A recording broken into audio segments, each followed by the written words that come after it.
Hi friends, it's me Priya Hariprasad. Welcome to the world of economics and welcome to my channel. Hope that you all are doing good. ഇന്നത്തെ സെഷനിൽ നമ്മളിവിടെ discuss ചെയ്യാൻ പോകുന്നത് classical revolution ആണ്. എന്താണ് classical revolution? അപ്പോൾ degree and P G level സ്റ്റുഡൻസിന് വളരെ യൂസ്ഫുൾ ആയിട്ടുള്ള ക്ലാസ് തന്നെയായിരിക്കും. Try to watch it and share with your friends.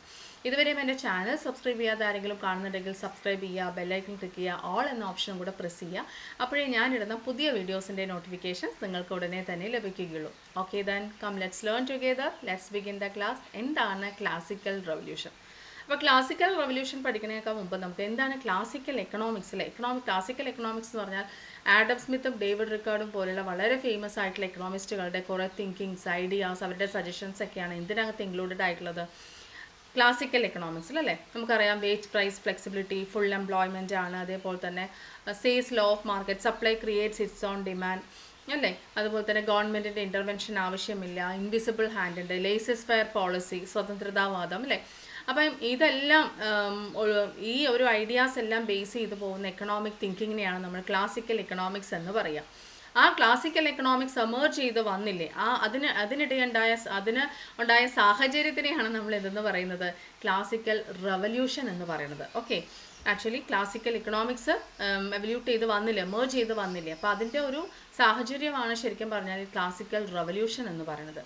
അപ്പം നമുക്കൊരു ഓർത്തഡോക്സി ആയിട്ടുള്ള ഒരു എക്കണോമിക് സിസ്റ്റം ഉണ്ടായിരുന്നു, മെർക്കാൻറ്റലിസം. അത് യൂറോപ്പിൽ 16th സെഞ്ച്വറിയും 17th സെഞ്ച്വറിക്കും ഇടയിൽ ഉണ്ടായിട്ടുള്ള ഒരു എക്കണോമിക് സിസ്റ്റമാണ് മെർക്കാൻറ്റലിസം എന്ന് പറയുന്നത്. മെർക്കാൻറ്റലിസം.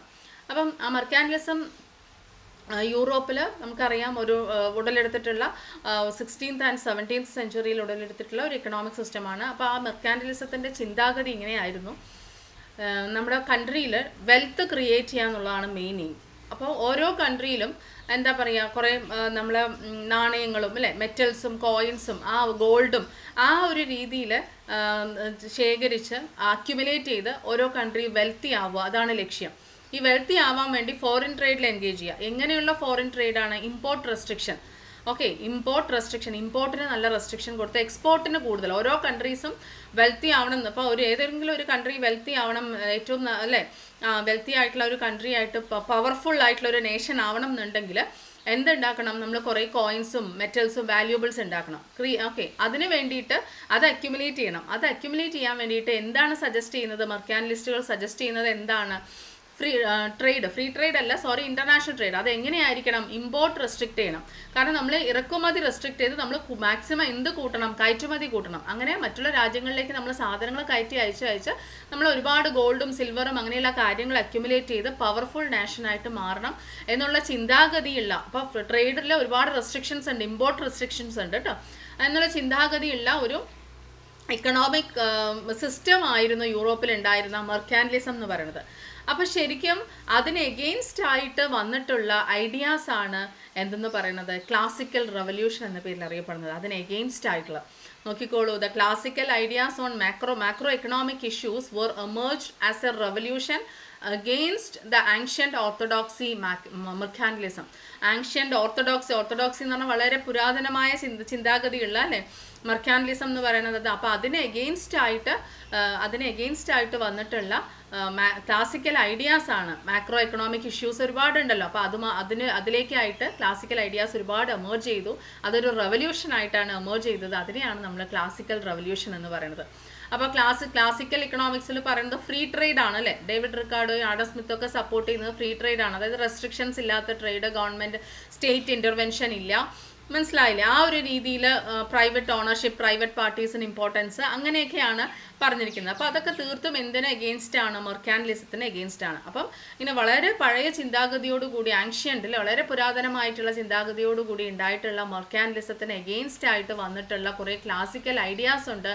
എന്തിന് വേണ്ടിയിട്ട്? To solve macroeconomic issues അല്ലേ. അപ്പോൾ അതിനെല്ലാം കൂടിയാണ് നമ്മൾ ക്ലാസിക്കൽ റവല്യൂഷൻ എന്ന് പറയുന്നത്. ഓക്കെ, അപ്പോൾ എല്ലാവർക്കും ഡൗട്ടുള്ള കാര്യമാണ് എന്താണ് ഈ ക്ലാസിക്കൽ റവല്യൂഷൻ എന്ന് പറഞ്ഞു കഴിഞ്ഞാൽ. ഇത്രയേ ഉള്ളൂ അത് ശരിക്കും പറഞ്ഞു കഴിഞ്ഞാൽ. ഓക്കെ, പിന്നെ നമ്മൾ അതിനകത്ത് ആഡ് ചെയ്യാൻ പറ്റുന്നത് ക്ലാസിക്കൽ എക്കണോമിക്സ് എന്താണ്, അതിൻ്റെ ഐഡിയാസ് എന്തൊക്കെയാണ്, അങ്ങനെയുള്ള കാര്യങ്ങൾ മാത്രമാണ് നമുക്ക് ആഡ് ചെയ്യാൻ പറ്റുക. Okay, so classical ideas on macroeconomic issues were emerged as a revolution against the ancient orthodoxy of mercantilism.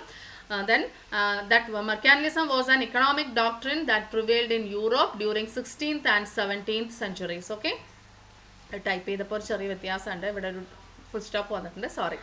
Then classical economics എന്ന് പറയുന്നത് എന്താണ്? അപ്പം മെർക്കാന്റിലിസം എന്താണെന്ന് നമുക്കറിയാം. യൂറോപ്പിൽ 16th and 17th സെഞ്ച്വറി ആ ഒരു പീരീഡിൽ ഉണ്ടായിട്ടുള്ള ഒരു എക്കണോമിക് ഡോക്ട്രിൻ ആണ് അല്ലേ. ഓക്കെ, ഡോക്ട്രിൻ ഒരു പ്രിൻസിപ്പിൾ പോലെ ഒരു എക്കണോമിക് സിസ്റ്റം അത് തന്നെയാണ്.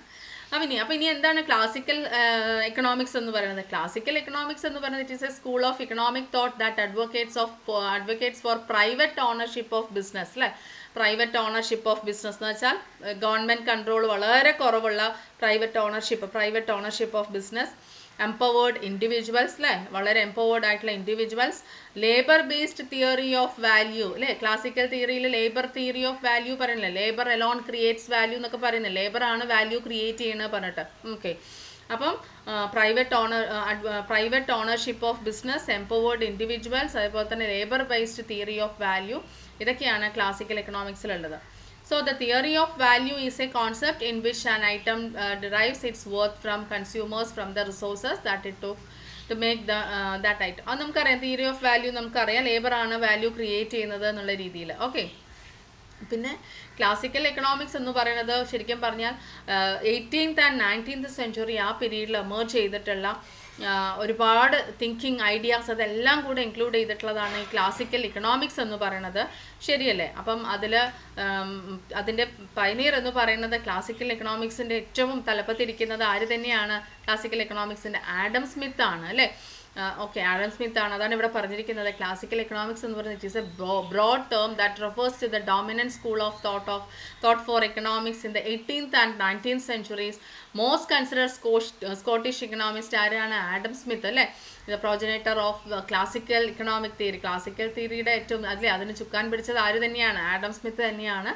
ഓക്കെ, അത് കൂടാതെ കുറേ എക്കണോമിസ്റ്റുകളുണ്ട് ക്ലാസിക്കൽ എക്കണോമിക്സിൽ വരുന്നത്. ആരൊക്കെയാണ്? ഡേവിഡ് റിക്കാർഡോ, തോമസ് മാൽത്യൂസ്, അതേപോലെ തന്നെ ആനി റോബോട്ട്, ജാക്വസ് ടർഗട്ട്, അതേപോലെ തന്നെ JS മിൽ അല്ലേ, John start mill, JS mill, JB say, അതാണ് ജീൻ ബാപ്റ്റൈസ് സേ എന്ന് പറയുന്നത്, JB സേ. ഓക്കെ, അങ്ങനെയുള്ള ഒരുപാട് എക്കണോമിസ്റ്റുകളുടെ ഒരു കോൺട്രിബ്യൂഷൻ, ഐഡിയാസ് ഇതെല്ലാം ഇൻക്ലൂഡ് ചെയ്തിട്ടുള്ള വളരെ ഗ്രേറ്റ് ആയിട്ടുള്ള ഏറ്റവും ഡോമിനൻ്റ് ആയിട്ടുള്ള ഒരു school of thought for economics അല്ലേ. ഏറ്റവും ഡോമിനൻ്റ് ആയിട്ടുള്ള school of thought for economics എന്ന് പറയുന്നത് ഏത് തന്നെയാണ്? ക്ലാസിക്കൽ എക്കണോമിക്സ് തന്നെയാണ്. അപ്പോൾ അത് മെർജ് ചെയ്ത് വന്നില്ലേ, അതിനെയാണ് നമ്മൾ ക്ലാസിക്കൽ റെവല്യൂഷൻ എന്ന് പറയുന്നത്. പിന്നെ ക്ലാസിക്കൽ ഐഡിയാസ് നമുക്കറിയാം എന്തൊക്കെയാണെന്ന്. ലേസസ് ഫെയർ ആണ്, പിന്നെ എക്കണോമിക് ഫ്രീഡം ഉണ്ട്, ഗവൺമെൻറ് ഇൻ്റർവെൻഷൻ വളരെ കുറവ് അല്ലേ, അതേപോലെ തന്നെ full employment, wage price flexibility, അങ്ങനെയുള്ള ഒരുപാട് കാര്യങ്ങളുണ്ട് അല്ലേ. അപ്പം ആ ഐഡിയാസ് എല്ലാം ഇൻക്ലൂഡ് ചെയ്തിട്ടുള്ള കുറേ തിയറീസും കോൺട്രിബ്യൂഷൻസും ഐഡിയാസും ഇതിനൊക്കെയാണ് ക്ലാസിക്കൽ എക്കണോമിക്സ് എന്ന് പറയുക.